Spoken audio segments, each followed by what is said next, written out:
ഇമാം അഹ്മദ് റഹ്മത്തുള്ളാഹി അലൈഹി അദ്ദേഹത്തിന്റെ മുസ്നദിൽ രേഖപ്പെടുത്തുന്ന ഹദീസിൽ കാണാം, അബൂ ഇദ്രീസിൽ ഖൗലാനി താബിഈങ്ങളിൽപ്പെട്ട വലിയ പണ്ഡിതനാണ്. അദ്ദേഹം പറയാണ്, ഷാമിൽ ഡമസ്കസിലെ പള്ളിയിൽ ഇരുന്നപ്പോൾ ഒരു വ്യക്തിയെ കണ്ടു. ഷാബാണ്, യുവാവാണ്. ആളുകളൊക്കെ അദ്ദേഹത്തിന്റെ ചുറ്റിലിരിക്കുന്നു. തേനീച്ച കൂടിയതുപോലെ കൂടിയിട്ടുണ്ട്. അദ്ദേഹത്തിൽ നിന്ന് കിട്ടുന്നതുമായി ഓടുകയാണ് എല്ലാവരും. എന്താണ്? ഇൽമാണ് കൊടുക്കുന്നത്, വേറെ ഒന്നും വിതരണം ചെയ്യല്ല. അറിവ് ഇങ്ങനെ പകർന്നു കൊടുക്കുക. കിട്ടിയ അറിവുമായി ഓരോ ആളുകൾ പോവുക, അടുത്ത ആൾ വരിക. അപ്പം ഞാൻ ഈ വ്യക്തിയെ ഒന്ന് പരിചയപ്പെടണമെന്ന് വിചാരിച്ചു. അങ്ങനെ കാത്തു നിന്നു. അപ്പോൾ ആളാരാണ്? യാ മുആദ് ഇന്നി ഉഹിബ്ബുക ഫില്ലാഹ്. മുആദേ, റബ്ബിന്റെ മാർഗത്തിൽ എനിക്ക് നിങ്ങളെ ഇഷ്ടമാണെന്ന് നബി സല്ലല്ലാഹു അലൈഹി വസല്ലം പറഞ്ഞ സഹാബി മുആദ് ഇബ്നു ജബൽ റളിയല്ലാഹു അൻഹു.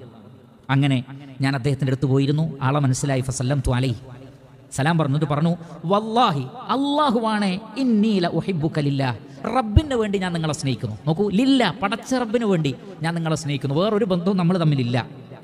അദ്ദേഹം ചോദിച്ചു, ഫഖുൽതു അലില്ലാഹ്, അള്ളാഹ്ക്ക് വേണ്ടി? അതെ. 3 തവണ ആവർത്തിച്ച് ചോദിച്ചു. അതേ എന്ന് പറഞ്ഞു. അങ്ങനെ ഫഅഖദ ബിഹുബുവതി റിദാഇ ഫജബദനി ഇലൈഹി, എൻ്റെ തട്ടം പിടിച്ച് എന്നെ അദ്ദേഹത്തിലേക്ക് ചേർത്ത് ഇങ്ങോട്ട് പിടിച്ചിട്ട് പറഞ്ഞു, അബ്ശിർ, സന്തോഷിച്ചോളൂ. കാരണം ഫഇന്നി സമഅതു റസൂലുള്ളാഹി സ്വല്ലല്ലാഹു അലൈഹി വസല്ലം യഖൂൽ, അല്ലാഹുവിൻ്റെ റസൂൽ പറയുന്നത് ഞാൻ കേട്ടിട്ടുണ്ട്. ഖാല അല്ലാഹു അസ്സ വജൽ, അല്ലാഹു പറഞ്ഞിരിക്കുന്നു, വജബത് മഹബ്ബതി, എൻ്റെ സ്നേഹം വാജിബായിരിക്കുന്നു. ആർക്ക്? ലിൽ മുതഹാബീന ഫിയ, എൻ്റെ മാർഗത്തിൽ പരസ്പരം സ്നേഹിച്ചവർക്ക്. വൽ മുതജാലിസീന ഫിയ, എൻ്റെ മാർഗത്തിൽ കൂടിയിരുന്നവർക്ക്. വൽ മുതസാവിരീന ഫിയ, എൻ്റെ മാർഗത്തിൽ പരസ്പരം സിയാറത്ത് നടത്തിയവർക്ക്. വൽ മുതബാദിലീന ഫിയ, എൻ്റെ മാർഗത്തിൽ പരസ്പരം കൈമാറിയവർക്ക്. ഇമാം മുസ്ലിം റഹ്മത്തുള്ളാഹി അലൈഹി അദ്ദേഹത്തിന്റെ സ്വഹീഹിൽ ഉദ്ധരിക്കുകയാണ്, ഒരു വ്യക്തി സാറ അഖല്ലഹു ഫീ ഖറയത്തിൻ ഉഖ്റാ ഫഅർസദല്ലാഹു ലഹു അലാ മദ്റജതിഹി മലകാ. ഒരു വ്യക്തി മറ്റൊരു നാട്ടിലേക്ക് പോവാണ്. അപ്പോൾ വഴിയിൽ അള്ളാഹു ഒരു മലക്കിനെയും കൂടി പറഞ്ഞയച്ചു, ചെല്ലാൻ പറഞ്ഞു, മനുഷ്യരൂപത്തിൽ. അങ്ങനെ ഫലമാ അതാ അലൈഹി ഖാല അയ്ന തുരീദ്, മലക്ക് ചോദിക്കാണ്, മനുഷ്യരൂപത്തിൽ വന്നിട്ട് ചോദിക്കാണ്, എങ്ങോട്ടാ പോകുന്നത്?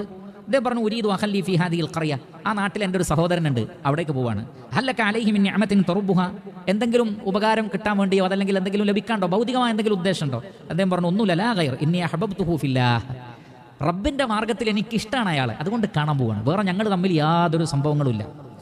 ഖാൽ, അപ്പോൾ ആ മലക്ക് പറയാണ്, ഫഇന്നി റസൂലുള്ളാഹി ഇലൈക്, അള്ളാഹു താങ്കളിലേക്ക് എന്നെ അയച്ചിരിക്കുന്നു, ദൂതനായി, റസൂലായി അയച്ചിരിക്കുന്നു. ബി അന്നല്ലാഹ ഖദ് അഹബ്ബക കമാ അഹ്ബബ്തഹു ഫീ, താങ്കൾ ആ വ്യക്തിയെ സ്നേഹിച്ചതുപോലെ അള്ളാഹു നിങ്ങളെ സ്നേഹിക്കുന്നുണ്ട് എന്ന് നിങ്ങളോട് പറയാൻ അള്ളാഹു എന്നെ പറഞ്ഞയച്ചതാണ്. നോക്കൂ, അള്ളാഹു സുബ്ഹാനഹു വ തആല അതിനെ പരിഗണിച്ചത് എത്ര സന്തോഷമുള്ള ഒരു കാഴ്ചയാണത്. അതുകൊണ്ട് സ്നേഹബന്ധങ്ങൾ, പ്രിയപ്പെട്ടവരെ, റബ്ബിൻ്റെ മാർഗത്തിലാവുക. ദുനിയാവിലെ വിഭവങ്ങളൊക്കെ ക്ഷണികമാണ്, അത് ഇന്നുണ്ടാവും നാളുണ്ടാവില്ല, അതൊക്കെ നശ്വരമാണ്. അനശ്വരമായി നിലനിൽക്കുന്നത് റബ്ബിൻ്റെ പ്രതിഫലം മാത്രമാണ്.